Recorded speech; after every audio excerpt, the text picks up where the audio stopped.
Hello everybody, this is Ivory Eamon23 here, back with another episode of Homestuck. Here we left off with the, this. I'll just play a little bit of it, because I don't really want to watch the whole thing again. Alright, we are recording. Good. But yeah. Really interesting. Ooh, end of Act 2. Wow, this is... I'm gonna say this right now, this is an amazing story. I know I've mentioned this a couple of times before in the past, but it's a really amazing story. It's been a while since I've recorded, and it took me a while to get the other video to get up. You know what I mean? It took me a while to get the other video up. So yeah, it's been a little while, but I'm getting back into it. So let's continue with this amazing. Dear John. Alright, Colonel Sassacre's daunting texts of magical frivolity and practical japery. Okay. Dear John, you are no doubt reading this as a handsome and strapping young man. Why, why the man grit needed to lift the book is itself a sign of your maturity. Not even to speak of the something. I can't read this. Grasp the something of Sassacre's mischief. I'm so proud of you, grandson. How I wish I would have delivered this heirloom to you in the flesh, but I'm afraid I wasn't in the cards. For you see, John, like you, this body must yet take a journey. Its journey will end on the final day of my life and open the... And I can't read this. Will continue... I'm sorry. I'm trying to read this the best I can. Oh, it's right there. I'm a fucking idiot. It's right there. I'm sorry. I don't pay much attention to things. You are no doubt reading this as a handsome and strapping young man. Why the man grit needed to lift this book itself is a sign of your maturity, not even to speak of the wisdom needed to grasp the nuance of Sassacre's time-tested mischief. I am so proud of you, grandson. Sounds like there's a fucking car in the driveway. How I wish I could have delivered this heirloom to you in the flesh, but I'm afraid it wasn't in the cards. For you see, John, like you, this book must yet take a journey. Its journey will end on the final day of my life, and even then will continue some. Though I suppose that will be up to your father. Perhaps he will discuss it with you one day when he and you are ready. But it is your journey I am writing about to wish you luck. There will come a day when you will be thrust into another world, and once you arrive, that is only the beginning. You will soon delve even deeper into a realm of warring royalty, in a time-lapse expanse, a realm of agents and exiles and consorts and colonel sprites, of toiling underlings and slumbering denizens? I don't know. A realm where four will gather, the air of breath and seer of light, the night of time and witch of space, and together they will ascend. John, if you only knew how important you were. I regret my passing came so early in your life, and yet I feel in my heart we have already met. But what I know for sure is that we will meet again. Until then, John, I do hope your father keeps you well fed. With love, Hannah. Oh, Nana. I thought they said Hannah. P.S. Hoo-hoo-hoo. Oh yeah, I could have read this in the granny voice, but, you know, I didn't. Act 3. A silly girl naps by her flowers. It is quite likely that she tired herself out with a variety of silly antics, as silly girls are often known to do. She may have a silly name, too, or maybe not. It is hard to say for sure without asking her. But since she's slumbering peacefully, it would be a shame to wake her up. We might as well just give her a name right now. Enter name. I guess her name is Farmstink. Farmstink Buttlass. Wake up! You try to rouse Farmstink from her slumber, but she is really down for the count. Looks like she's holding some sort of note. Retrieve arms from... They're right there in plain sight. Look, they are flashing red. Drop pumpkin on Farmstink. What pumpkin? You see no pumpkin, and frankly it is hard to imagine there ever was a pumpkin in plain sight or otherwise. Anyway, that would be a really terrible thing to do to poor sweet Farmstink. Oh... Read note. Farm stink. That is incredibly silly and a little bit rude. My name is... Try again. Jade Harley. What voice did I give her? I didn't get... Rose has, like, the airy high voice. I don't remember.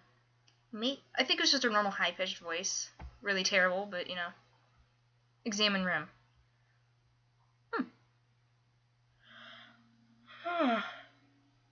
Sorry. Your name is Jade. You have just woken from a restful nap, and as usual, you have no recollection of having fallen asleep. You have quite a number of interests. So many, in fact, you have trouble keeping track of them all, even with an assortment of colorful reminders on your fingers to help you sort out everything on your mind. Nevertheless, when you spend time in your garden atrium, the only thing on your mind is your deep passion for horticulture. What will you do? Play a silly flute refrain. Ooh, that's nice.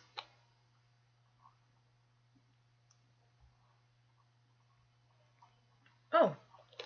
Okay, hold on, I was getting a drink.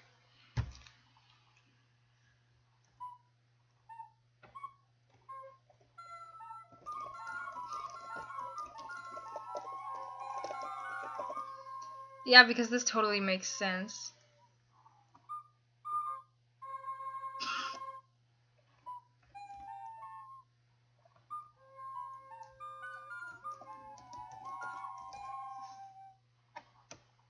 I made her fall asleep. Get up!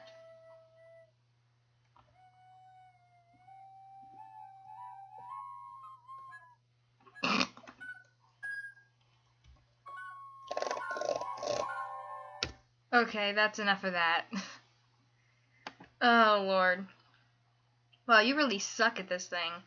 Maybe you should try playing an instrument you actually know how to play instead, like the one in your bedroom. Honestly, you have no idea where this flute even came from. Things seem to appear and disappear around here all the time, especially to your unending chagrin in any sort of large orange ground that might be lying around. You consider throwing the flute down in disgust. Catalog flute. On second thought, it was a perfectly nice flute, and there's no reason to take your frustration out on it. You just need some practice. But before you catalog the flute, you will need to set your fetch modus first. Set modus. Roll over above with mouse. You have a wide variety of fetch modi to choose from. You were really excited when your grandpa bought you this modus set for Christmas. He is a total badass, even if a little strict. You typically opt for the memory modus when it comes to matters of day-to-day practicality.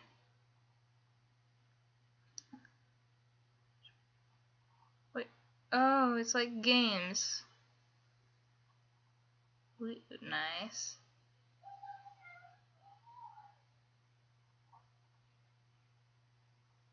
Okay. Yeah, okay. Alright. This is interesting.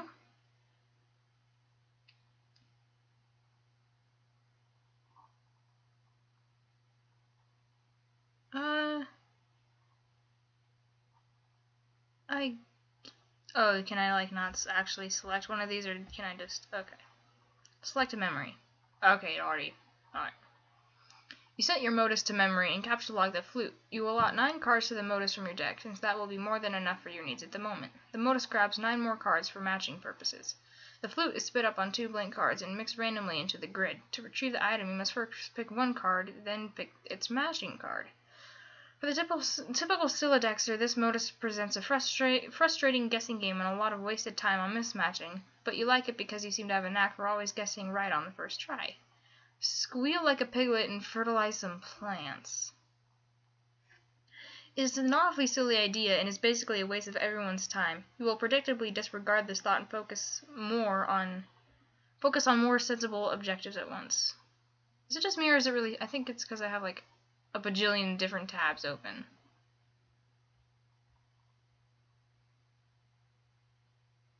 Let's see. Alright. I'll close them in a minute. Oh my god, this is so much fun. Okay. Alright, okay, this is interesting. Oh geez. You catalog the bag of fertilizer. Consult colorful reminders. You tend to have a lot of things on your mind at once, and you can be a little forgetful. So you keep a variety of colored strings on your fingers as reminders. Each one means there is something different to remember at a certain time. In fact, looking at your index finger reminds you that there is something important to remember now. It is your friend John's birthday. The green string reminds you that John's birthday package will arrive today. The blue string also reminds you that John's birthday package will arrive today, though in a way that means something slightly different. You are further reminded that you have some things to do outside your house soon, but you should stop by your room first for some supplies. There you go. And most importantly, to see if John is online and wish him a happy birthday. Catalog the pumpkin growing next to you. You snap up the pumpkin which seems suitably ripe for the taking. Hopefully the safety of your Silodex will prevent it from being spirited away like so many of its ephemeral predecessors. Exit this room. Ooh, sorry. Okay. Nice. You make your way to the middle of the garden atrium where a stairwell joins the 4 atrium wings. Upstairs is your grandfather's laboratory as well as your bedroom. Capture something. Let's see. Only 11 minutes, not bad. Your memory modus is hardly any fun without much stuff in it, so you decide to stock up on fresh produce to fill some more cards. Ha! You pick a juicy red crabapple. You go pick a nice-looking key lime. Then a delicious mandarin orange. Those are your favorite. They have little faces. That's cute. And finally, a ripe yellow Eureka lemon. Modus fun aside, you feel it is impossible to have too many fresh fruits and vegetables on hand. You go upstairs to the bedroom. You almost never use the stairs. Whoa. Man, I wish I could do that. Just zap from place to place. That's cool. You transportalize upstairs. Just above it is your room. Ascend. You enter your bedroom. On this side of the room, you are immediately confronted with numerous artifacts highlighting your various interests. Huh. Quite the room you got there. Oh, sorry. Ooh, is that a vase? Nice. You are an avid follower of cartoon shows of considerable nostalgic appeal. You have a profound zeal for marvelous and fantastical fauna of an anthropomorphological persuasion. You have an uncanny knack for nuclear physics and not infrequently can be found dabbling in rather advanced gadgetry. You enjoy sporadic fits of narcolepsy. Your love of gardening transcends the glass confines of your atrium, and you are at times prone to patterns of precognitive prognostication. You consider very briefly the question, what will you do? But you quickly realize this is only one half of your room, and is therefore host to only half of your interests to choose from. Explore the other half of your room. Ooh, nice. Weapons, nice. Over here are yet more articles of your aforementioned interest, and then some. Additional telltale signs of your enthusiasm for nostalgic television mingle with your assortment of game-hunting firearms. You are a skilled markswoman, though your crosshairs would never settle on an innocent creature, anthropomorphically persuaded or otherwise. Your work table is littered with equipment to facilitate your tinkering. For you, experimentation is not a particularly exact science, and you lean heavily on sharp intuition for consistently and eerily optimal results.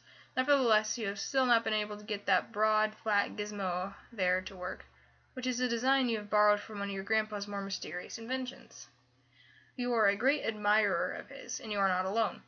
Your grandfather is a world-renowned explorer, naturalist, treasure hunter, archaeologist, scientist, adventurer, big game hunter, billionaire extraordinaire. He has taught you everything you know. But in spite of all his lessons, it is difficult to escape his stern lectures when you are on the way out of the house to run your errands. He spends most of his time in the grand foyer, stewing in his own intensity and charisma. That was a mouthful. And today will likely be no exception. Among the errands you have planned Among the errands you have planned is to venture out to find your pet and best friend named Beckwhirl. This animal must be fed, and you will not be happy if he is not.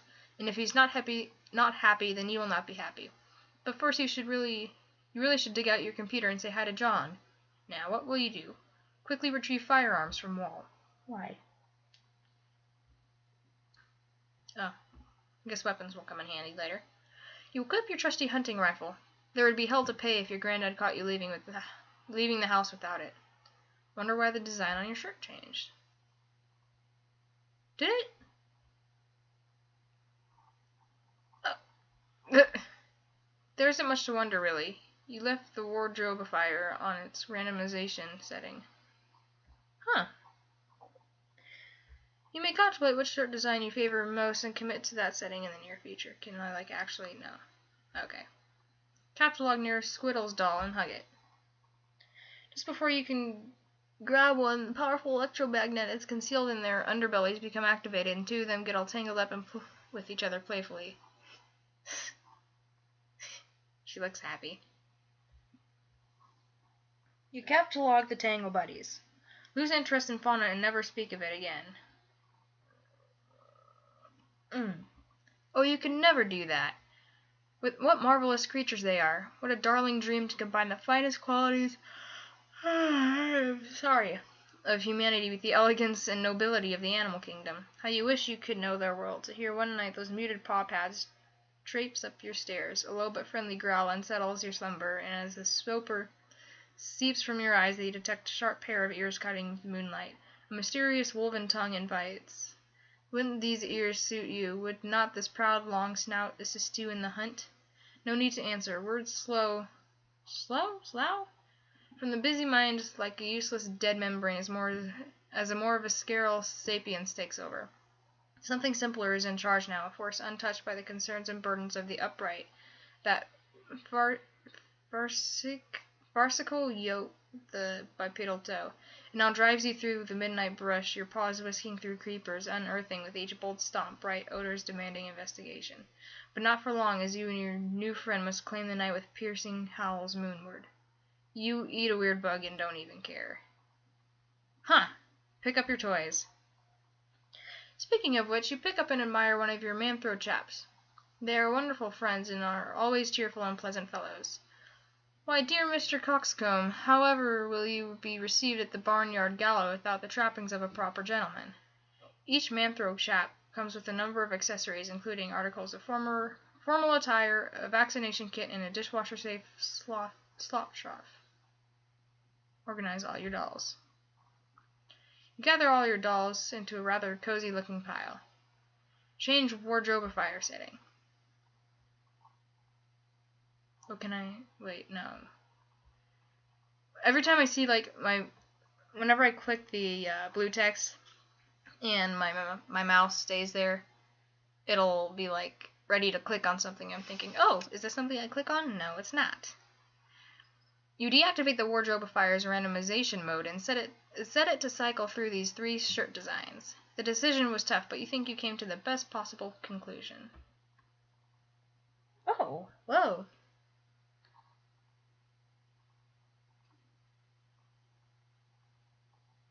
Oh, let's go with that. Can I actually, no, wait.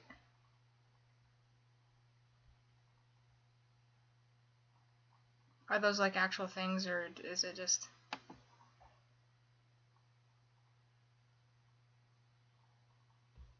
Okay. I'm not gonna...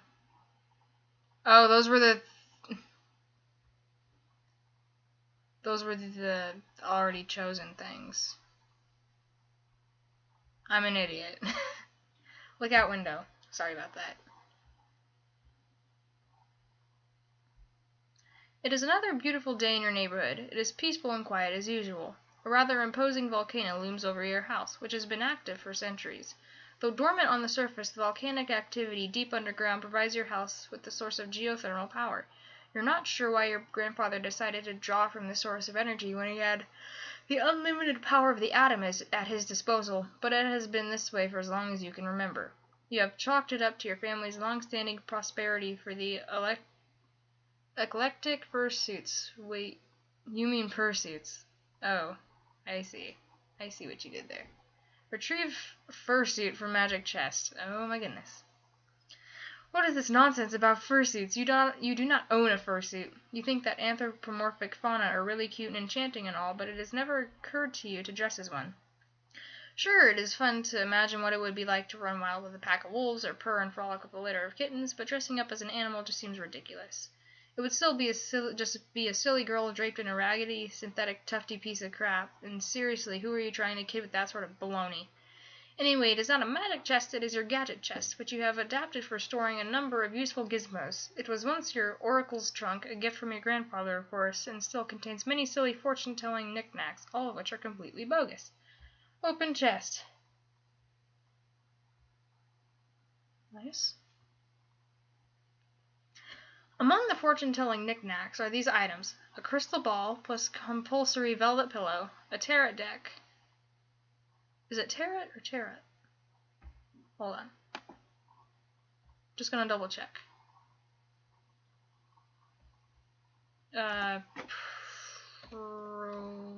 Pronunciation. Let's go with that one because that one's right there. Really? Never mind. A tarot deck, magic 8 ball, magic cue ball, and one of your favorite books of all time, Problem Sooth. Sooth or Sith? Let's go with Sooth. Among the useful gizmos are, of course, your computer, which you keep inside a fun lunchbox for easy transport, and a couple of gizmos you... A couple of gizmos you keep handy so you don't always have to make the long trip to the kitchen. There's a cookalizer for preparing delicious meals, and a refrigerator, a name which clearly is a wacky variation on the much more common household name, the refrigerator. The hell, man. Examine magic 8 ball and magic cue ball. These things are stupid and useless. When the magic 8 ball isn't being frustratingly ambiguous, its forecast is always wrong. You have tested it numerous times with certain facts you know to be true. This is its reply when you ask if it is your friend John's birthday today. See? Stupid. You guess maybe it could be used as reverse prediction device, and you always trust the opposite of what it says. That seems dumb to you. And anyway, the thing gives you a bad vibe. You might consider smashing it, but you are a little superstitious about whatever ominous consequences that might have, even if the occult talisman in question is a cheap piece of garbage. The magic cue ball, on the other hand, is said to make predictions with alarming precision and specificity. Unfortunately, it lacks a portal on its surface that allows you to view the prediction. You put both of these pieces of junk back in the box. Capsulog refrigerator. Oh, there goes the flute. Goodbye. You take the refrigerator. You might as well grab the cookalizer too. No portable kitchen is complete without it. You take your lunch tot too, because obviously you're going to be using that pretty soon. Whoops, there goes your flute. But who cares? Feed your friend. Before you go out to feed Beck, you'll need to prepare a meal for him. You clear some space on your work table so you can set up your refrigerator and cookalizer. Just for fun, Jade allows you to take a stab at matching the cards to use the gizmos. It doesn't present much of a challenge for her, so she figures she might as well step aside while providing a few generous hints. No, warmer, cooler, cold, warmer, yes, no, cold, ice cold, warmer. Yeah. You have selected the key lime. Way to go. It is vibrating. Oh boy. Hot. Wait, no. Cold. Really cold. Frozen fucking tundra. Take another crack at this. They're all vibrating and dancing away on the table. Congratulations, you advance your matching skills to the new level Yukon Hero, Legacy of the Frostbite Amputee. Jade is beginning to regret breaking the fourth wall for this ill-advised escapade. Okay, one more time. If it were known in advance how terrible you were going to be at this matching game, the author may have given second thought to preparing this cool interactive flash app. Wait, was it actually a thing? Look at all these fruits on the loose. Good luck trying to settle them down. Wait, was that like an actual thing I was supposed to do? No. I'm just gonna pretend that it wasn't. I'm still new to this, sort of. Okay. Sorry about that. You just deploy the gadgets yourself. Stick fruits in the refrigerator to keep them fresh. These fruits are unlikely to become less impudent anytime soon, regardless of where they are stored, but you stick them in anyway. You take a look at the refrigerator's rotary interface. You wonder what he's in the mood for today. Press the steak button. Oh well. Oh, no. Okay, well, it's a rotary dial, so there are no buttons to press, but whatever, that doesn't really matter. You dial up a thick T-bone steak, which you are sure Quirrell is in for the mood for, because he's in the mood for steak every day and is never in the mood for anything else. What he does like is steak well cooked. Lightly... Alright, no, I don't click on that. Lightly irradiate steak. Irradiate? He does prefer steak rare, after all, but you will not dignify the thought of turning the knob much further because you are not retarded.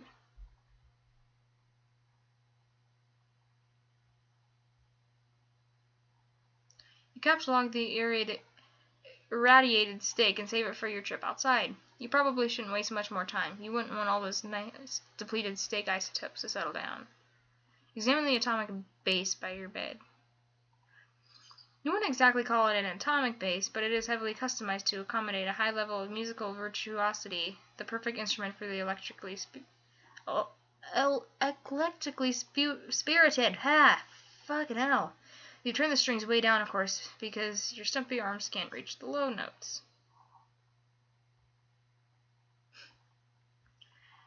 Whoa. You switch your eclectic bass to its advanced setting.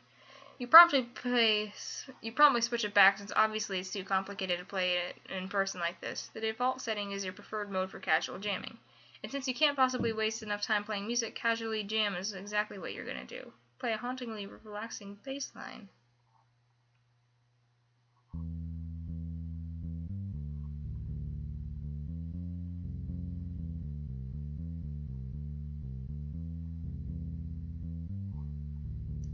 Ooh. Oh, there goes that pumpkin.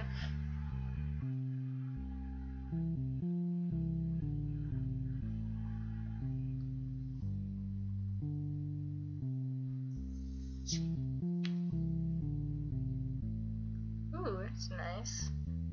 Whoa. Oh, hey, it's that thing. Capsulog base. You take the portable amp from the wall socket, too.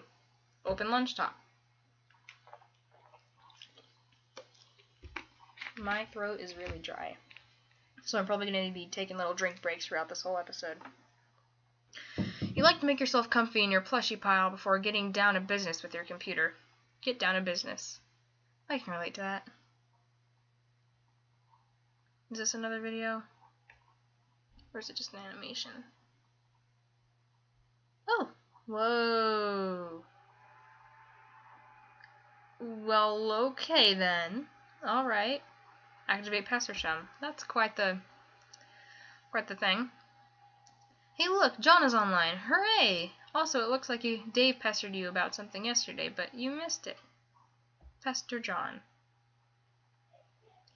You greet John, but he does not respond. He is undoubtedly gallivanting around his house in a state of barely restrained birthday mirth.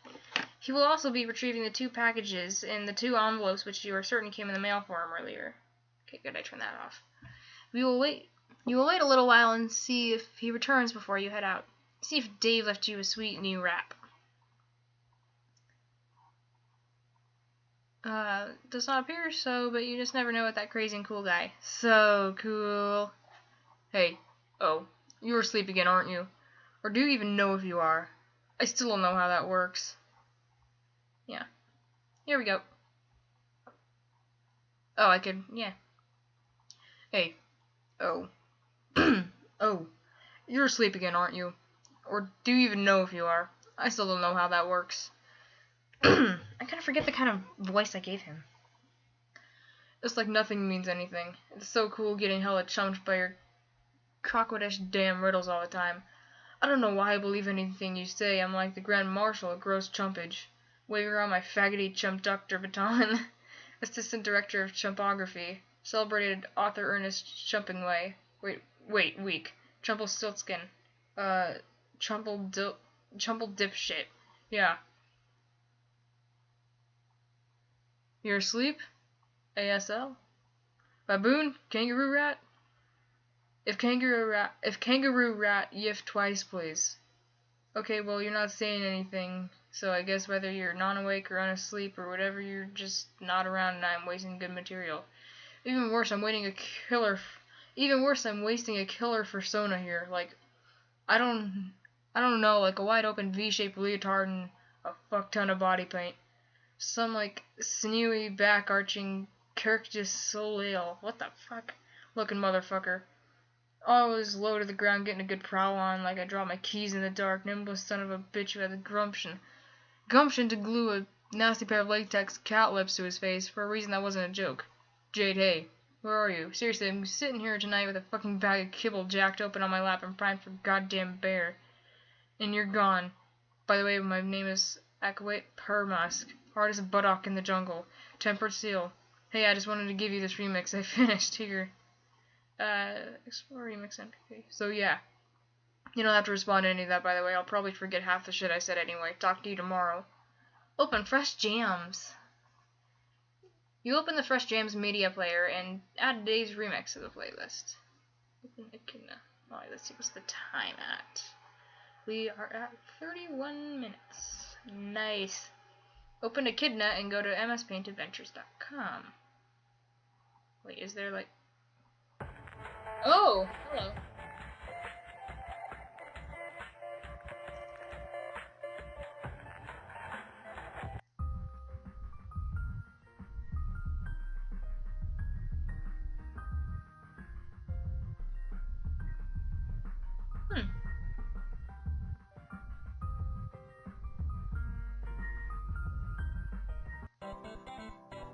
Wait. Oh god, what? I'm liking this music. Is that blasting loud? No, not really. I think I'm a loud one.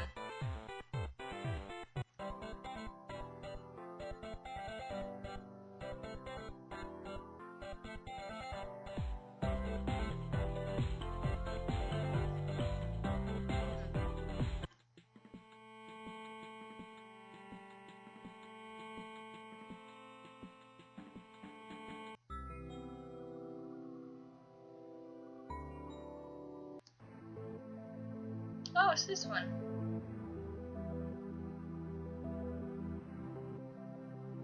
This played earlier in the game, didn't it? Yeah.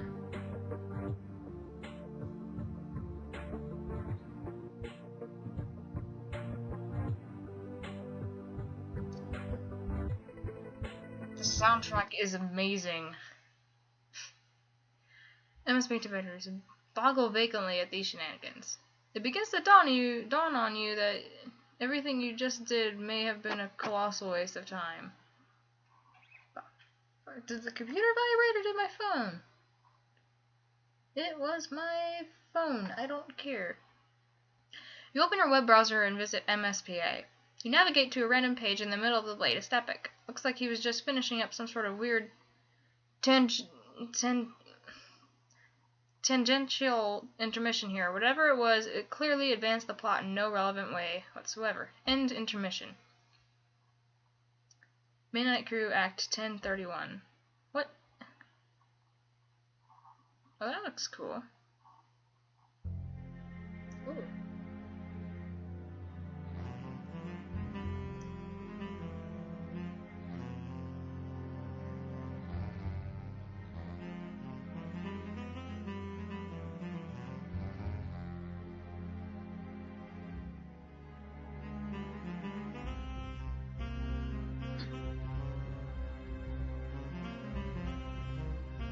That's really loud for me, so I'm turning that down just a bit.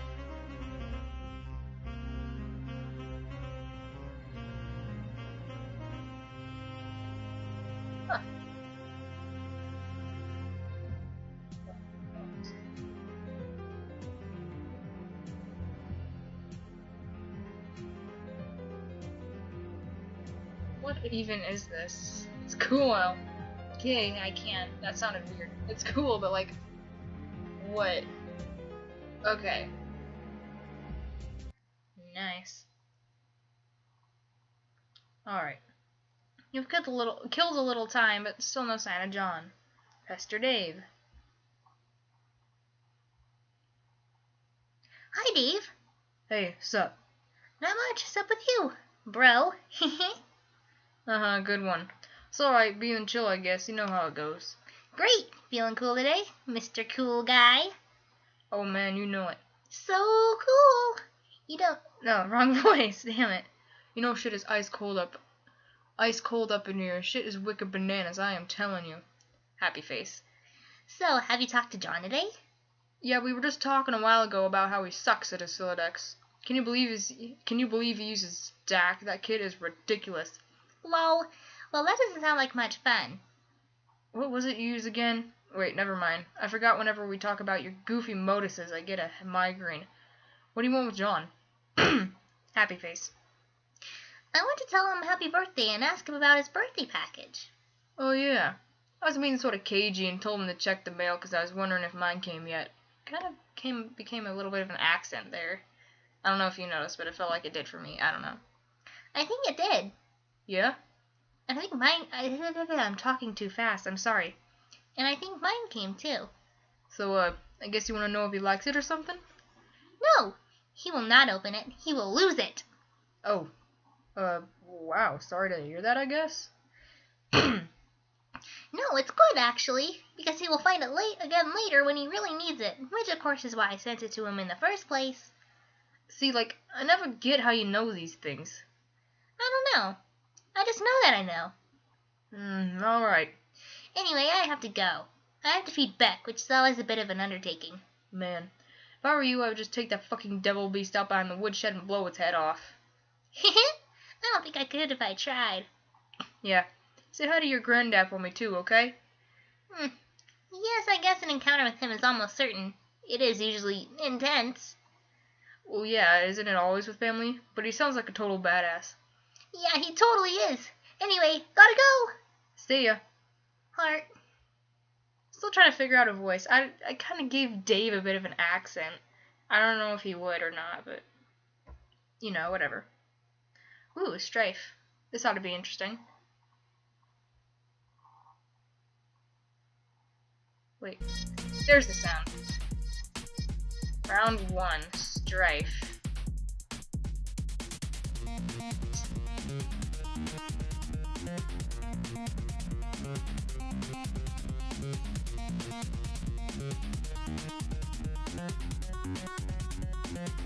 Dude.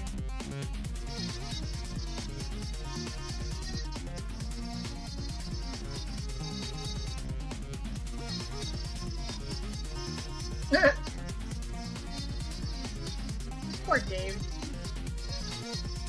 The music is amazing. Rose is online. Pester Rose. I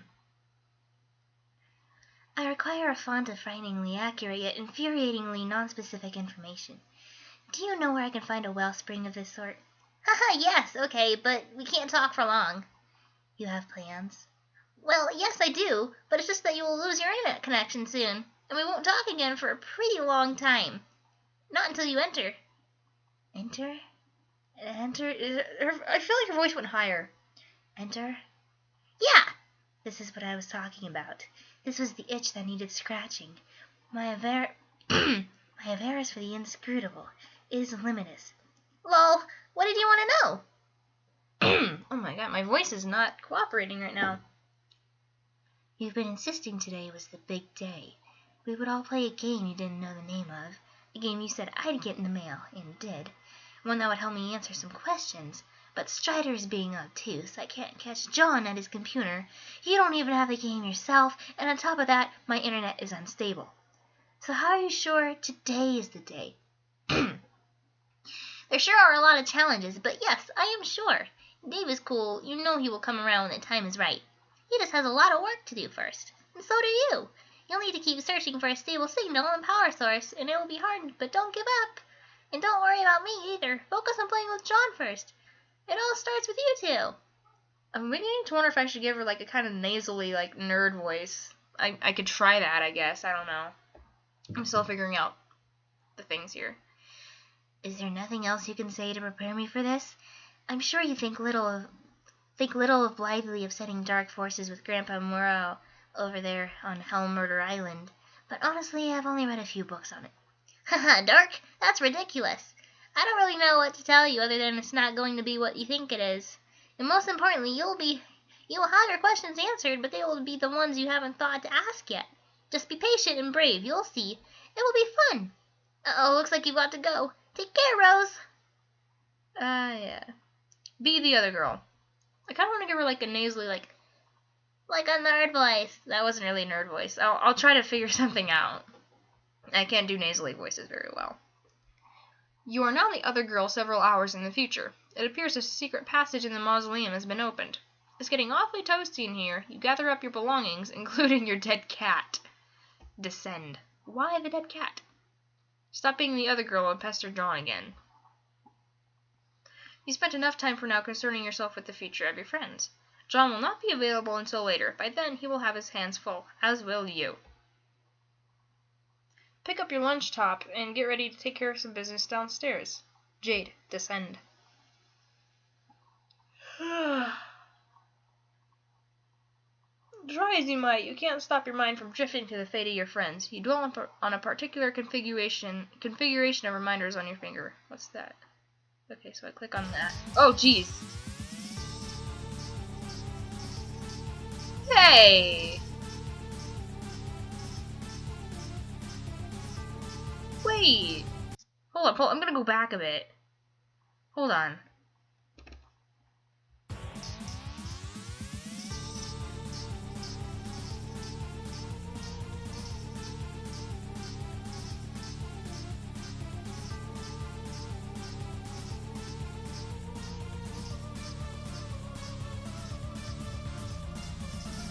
Oh man, John.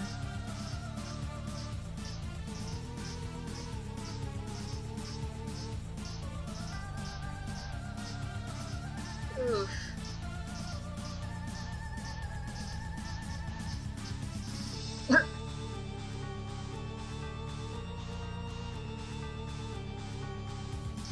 This is awesome.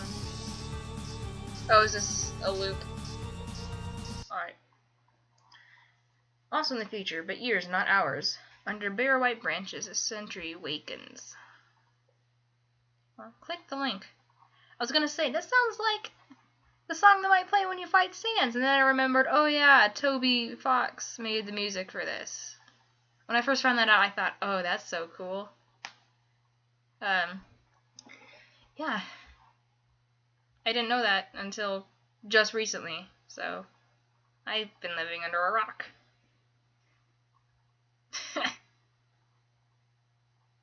Oh, he looks not happy with that guy. Kill it. Kill it dead. Alright. Oh boy. Alright, what's this? This is quite a bit of Okay, hold up. What's the time at? 43. Okay, I'm gonna go ahead and leave this episode off here. Because I don't want to read all that. But I'm really in love with the story so far. If you enjoyed this episode, go ahead, leave a like, hit the subscribe button for more, and leave a comment down in the comment section below. I hope to see you all in the next video. Stay tuned. This has been Ivory Amon playing Ivory Amon 2-3 playing Homestuck. I can't speak today. And I'll see you all in the next episode. Goodbye.